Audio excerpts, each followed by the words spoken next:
അസ്സലാമലൈക്കും. നമുക്ക് ഇന്നൊരു ക്യാരറ്റ് പായസം ഉണ്ടാക്കാം. അതിന് വേണ്ടിയിട്ട് ഞാനിവിടെ ഒരു പാൻ വെച്ചിരിക്കുന്നത്. ആ പാൻ്റെ അകത്ത് ഞാൻ ഒരു 3 ടേബിൾ സ്പൂൺ നെയ്യ് ഇട്ട് കൊടുക്കുന്നുണ്ട്.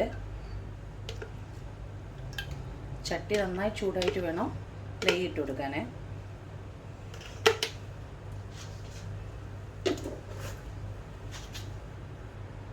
എന്നിട്ട് നമുക്ക് നട്ട്സ് ഇട്ട് കൊടുക്കാം. നമ്മളെ കയ്യിൽ ഏത് നട്ട്സാണ് ഉള്ളത് അതിട്ട് കൊടുക്കാം. ഡ്രൈ ഗ്രേപ്സും ഇട്ട് കൊടുക്കാം. പക്ഷേ ഞങ്ങൾ ഡ്രൈ ഗ്രേപ്സ് കഴിക്കാത്തതുകൊണ്ട് ഡ്രൈ ഗ്രേപ്സ് ഇട്ട് കൊടുക്കുന്നില്ല. നട്ട്സ് മാത്രം ഇട്ട് കൊടുത്തിട്ടുള്ളൂ. കാഷ്യോ ബദാമോ എന്താ നിങ്ങളുടെ കയ്യിലുള്ള ഏത് നട്ട്സ് വേണമെങ്കിലും ഇട്ട് കൊടുക്കാം.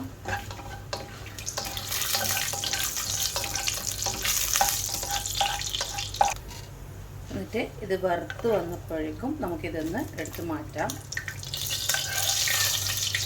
ഇതേ പാനിലേക്ക് ഞാനൊരു 3 ക്യാരറ്റ് ചിരകിയതും കൂടി ആഡ് ചെയ്യുന്നുണ്ട്.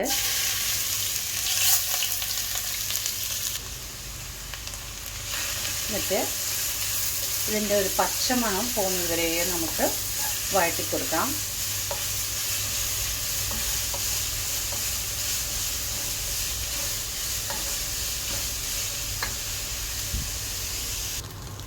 ഇപ്പോൾ ഇതിലേക്ക് 1/4 കപ്പ് ചൊവ്വരി 1 കപ്പ് തിളച്ച വെള്ളത്തിലേക്ക് ഇട്ട് ഒരു 2 മണിക്കൂർ സോക്ക് ചെയ്ത് വെച്ചതാണ്. അതും കൂടി ഇതിൽ ആഡ് ചെയ്ത് കൊടുക്കാം.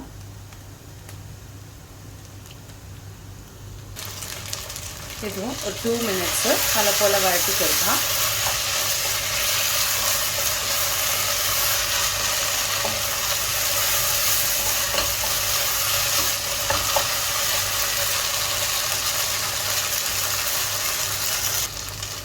എന്നിട്ട് ഇതിലേക്ക് 1 കപ്പ് വെള്ളം ഒഴിച്ചു കൊടുക്കാം. ചൊവ്വരിയും ഈ ക്യാരറ്റും നന്നായി വെന്ത് കിട്ടാൻ വേണ്ടിയിട്ട് 1 കപ്പ് വെള്ളം ഒഴിച്ചിരിക്കുന്നത്.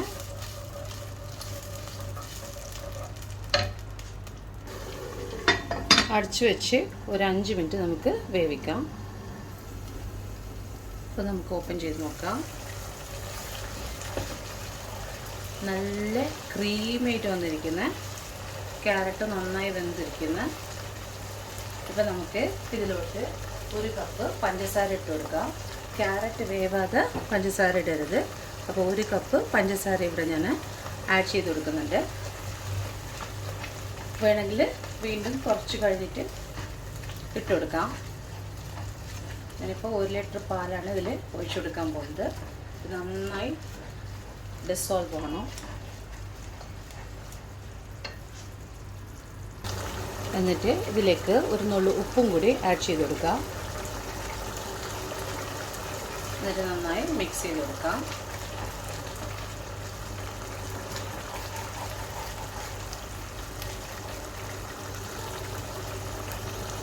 എന്നിട്ട് ഇതിലേക്ക് നമുക്ക് 1 ലിറ്റർ പാൽ ഒഴിച്ചു കൊടുക്കാം. കട്ടിപ്പാൽ തന്നെ വേണം, വെള്ളം ഒഴിക്കരുത്.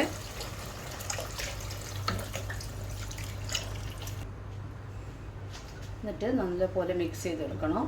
ആ ക്യാരറ്റിൻ്റെ കളറൊക്കെ നന്നായി വന്നിരിക്കുന്നതിൽ.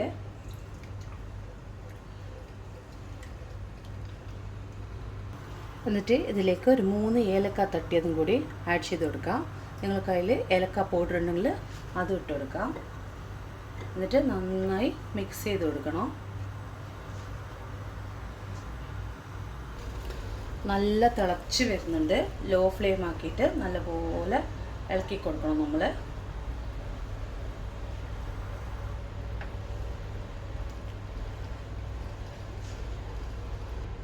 ഇപ്പം നമുക്ക് ഫ്രൈ ചെയ്ത നട്ട്സും ഇട്ട് കൊടുക്കാം. ഒരു 5 മിനിറ്റ് നമുക്ക് ഇതുപോലെ ഇളക്കി കൊടുക്കാം. തിളച്ചതിന് ശേഷം ലോ ഫ്ലെയിമിലാക്കിയിട്ട് ഒന്ന് കുറുക്കി കിട്ടാൻ വേണ്ടിയിട്ട്. വെള്ളം ഒഴിക്കരുത് പാലിൻ്റെ കൂടെ. ജസ്റ്റ് ക്യാരറ്റ് വേവിക്കാൻ മാത്രം ഞാൻ വെള്ളം ഒഴിച്ചിട്ടുള്ളൂ. ഇപ്പം നമുക്ക് ഗ്യാസ് സ്വിച്ച് ഓഫ് ചെയ്യാം. എന്നിട്ട് സെർവിങ് ബൗളിലോട്ട് മാറ്റാം. അങ്ങനെ നമ്മളെ ക്യാരറ്റ് പായസം ഇവിടെ റെഡിയാണ്. അടിപൊളി ടേസ്റ്റാണ്. എല്ലാവരും ട്രൈ ചെയ്ത് നോക്കി ഫീഡ്ബാക്ക് അറിയിക്കണേ. ഇഷ്ടപ്പെട്ട ലൈക്ക് ചെയ്യുക, ഷെയർ ചെയ്യുക, സബ്സ്ക്രൈബ് ചെയ്യുക. താങ്ക്